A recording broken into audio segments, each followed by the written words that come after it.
네, 오늘 저희가 함께 살펴볼 자료는 젊은 보수 운동가였죠. 찰리 코크의 비극적인 살해 사건, 그리고 그 배경을 다룬 기사 발췌문입니다. 제목이 찰리 코크 살해, 정치적 분열의 비극인데요. 네, 안녕하세요. 정말 충격적인 사건이죠. 네, 이 사건 자체도 그렇지만 이 자료를 좀 더 들여다보면 어쩌면 더 놀라운 지점이 있어요. 뭐냐면 정치 폭력에 대한 우리의 인식 자체가 오히려 갈등을 더 부추길 수 있다. 뭐 이런 분석이거든요. 아, 그 인식의 문제요? 네, 흥미로운 지적입니다. 그래서 오늘 이 자료들을 통해서 찰리 커크라는 인물이 대체 어떻게 젊은 보수층의 상징처럼 떠올랐는지, 그리고 그의 죽음이 단순히 한 개인의 비극을 넘어서 지금 미국 사회의 어떤 현실을 보여주는 건지 좀 깊숙이 파고 들어보려고 합니다. 네, 좋습니다. 구체적으로는 그가 어떻게, 그러니까 18살에 시작한 조직을 미국에서 제일 큰 규모의 청년 보수 단체로 키워냈는지, 또 그의 영향력이 실제 정치 지형, 특히 2024년 대선 같은데 어떤 영향을 미쳤을 가능성이 있는지, 이런 걸 좀 살펴볼 거고요. 네네. 그리고 이게 가장 가슴 아픈 부분인데, 그의 죽음과 연결된 미국 내 정치 폭력 증가 현상, 그리고 아까 말씀드린 그 오해, 인식이 어떻게 작용하는지, 그리고 마지막으로 그런 폭력을 줄이려면 어떻게 하는지, 뭐 이런 노력까지 짚어보겠습니다. 네, 다뤄볼 내용이 많네요. 그럼 시작해 볼까요? 먼저 이 찰리 코크라는 인물 말이죠. 도대체 어떻게 이렇게까지 큰 영향력을 갖게 된 걸까요? 18살에 대학을 그만두고 터닝 포인트 USA, 그러니까 TPSA를 설립했다는 건데요. 네. 이게 지금 미국에서 제일 유명한 보수 청년 조직이 됐다는 거잖아요.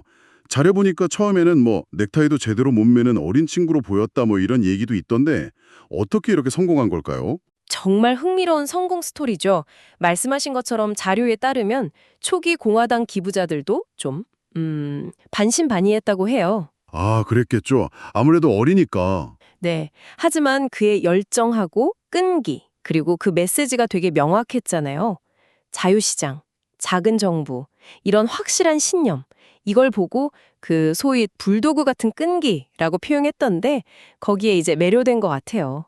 그래서 결국 거액의 투자를 이끌어냈고 TPUSA는 그야말로 폭발적으로 성장하게 됩니다. 와, 불두고 같은 끈기. 뉴욕타임스 보도를 인용한 부분을 보면요. 2023년 기준으로 TPUSA하고 그 관련 로비 단체들의 총 수입이 9,240만 달러. 9천만 달러요? 네. 우리 돈으로 하면 1,000억 원이 훌쩍 넘는 규모였다고 하니까 정말 놀랍죠. 와, 1,000억 원. 현재는 850개 대학에 지부를 두고 있고요. 심지어 도널드 트럼프 전 대통령 같은 거물급 인사들이 참여하는 대규모 행사, 이런 걸 주최할 정도니까요. 그냥 단순한 학생 조직 수준을 넘어선 거죠. 1,000억 원 규모라니 진짜 대단하네요. 근데 그가 단지 조직 운영에만 능했던 건 아닌 것 같아요. 그죠? 젊은 세대, 특히 그 보수 성향 젊은이들한테는 거의 뭐 아이콘 같은 존재였다면서요? 맞습니다. 그게 또 중요한 포인트인데요. 그는 단순한 조직가가 아니라 정말 우파의 목소리를 대변하는 강력한 스피커였어요. 자료를 보면 그는 이제 자유주의 진영의 주장을 아주 거침없이 공격하고 보수주의 가치를 정말 열정적으로 옹호하는 모습으로 명성을 얻었다고 하죠. 거침없이. 네. 특히 그 표현이 되는데 상상 속의 눈먼 리버럴 무리에 맞서는 용감한 투사 같은 이미지, 이런 걸 구축했다고 해요. 아, 투사 이미지. 네. 그리고 젊은 층에 대한 그의 영향력은 정말 주목할 만한데요. 틱톡 자체 조사 결과를 보면 흥미로운 대목이 나옵니다. 틱톡 조사요? 네. 2024년 대선에서 트럼프에게 투표했던 30세 미만 틱톡 사용자들 사이에서 찰리 커크가 가장 신뢰받는 인물이었다는 겁니다. 트럼프보다요? 네. 트럼프 전 대통령 본인도 커크가 젊은 미국인들을 누구보다 잘 이해한다 이렇게 평가했을 정도니까요. 와, 트럼프보다 더 신뢰받았다니. 진짜 대단한데요. 그렇다면 이게 실제 선거 결과에도 영향을 줬을 가능성이 있다는 건가요, 그럼? 그럴 수 있다는 분석이 자료에 나옵니다. 네, 2024년 대선 결과를 보면요. 카몰라 해리스 부통령의 30세 미만 유권자 득표율이 2020년 조 바이든 당시 후보 때보다 무려 12%포인트나 낮아졌어요. 12%포인트네요. 엄청 크네요. 네, 이건 다른 어떤 연령대보다도 훨씬 큰 폭의 하락이었거든요.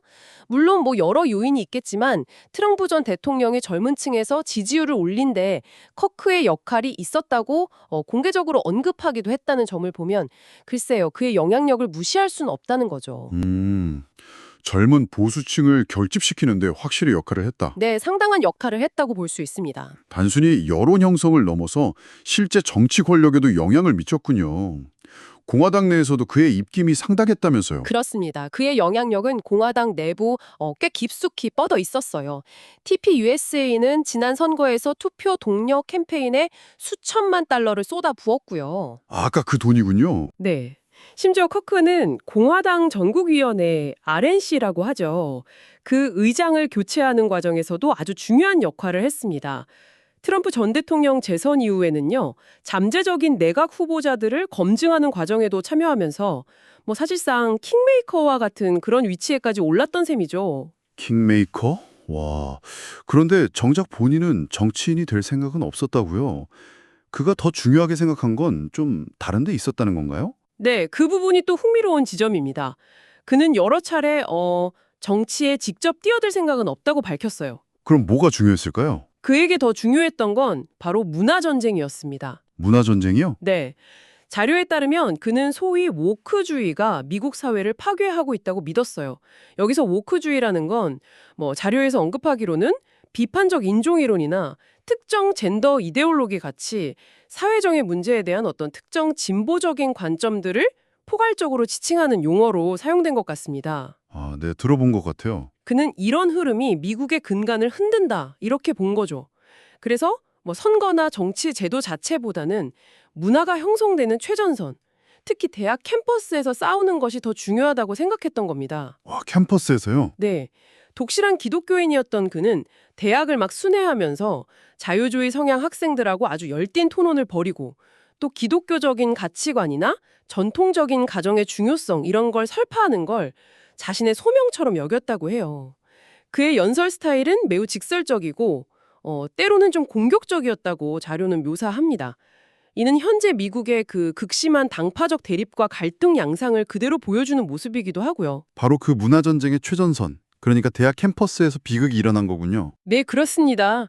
참 그가 가장 중요하게 생각했던 그 활동 현장에서 생을 마감한 거죠. 2025년 9월 10일 유타주의 한 대학 캠퍼스에서 열린 행사 도중에 총격을 받아서 사망했습니다. 아, 정말 안타깝네요. 네, 안타깝게도 아직 용의자는 특정되지 않은 상태라고 합니다. 트럼프 전 대통령도 소셜미디어에 전설적인 인물이었다 이러면서 애도를 표했다고 하죠. 하지만 아까 말씀하신 것처럼 그의 죽음은 그냥 단순히 한 개인의 비극으로만 볼 수는 없을 것 같아요. 자료에서도 최근 미국 내에서 정치적인 동기에 의한 폭력 사건이 급증하고 있다는 점을 지적하고 있고요. 맞습니다. 이 사건은 정말 고립된 사건이 아니라 더 큰 맥락 속에서 봐야 할 필요가 있습니다. 자료에 언급된 사례들만 봐도 좀 섬뜩할 정도인데요. 어떤 사례들이 있었죠?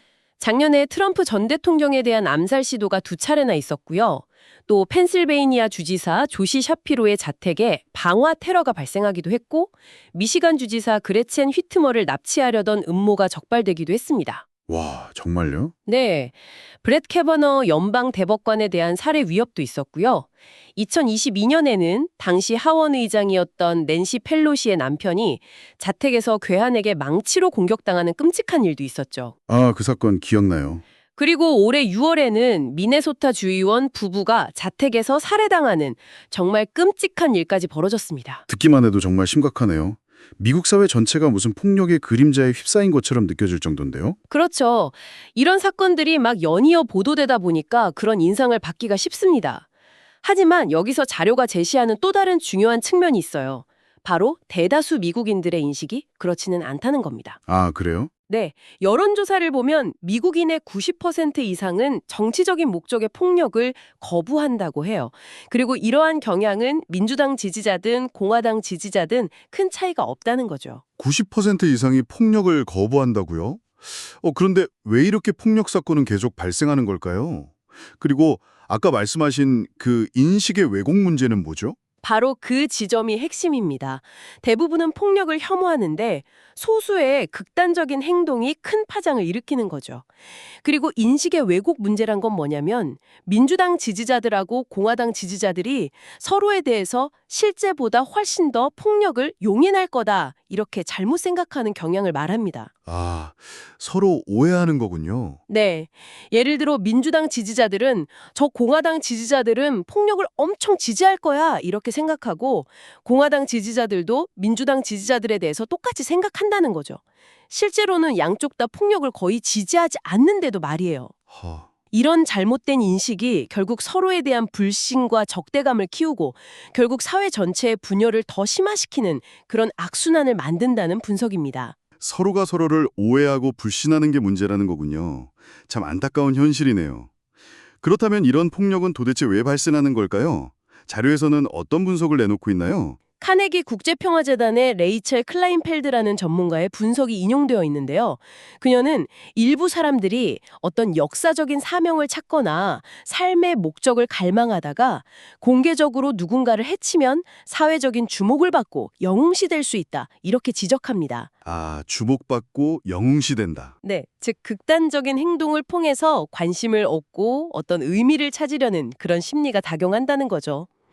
이게 또 총기 소유가 광범위하게 허용된 미국 사회의 특성하고 맞물려서 단 한 명의 극단주의자의 행동이 엄청난 파장을 일으킬 수 있는 위험성을 내포하고 있다.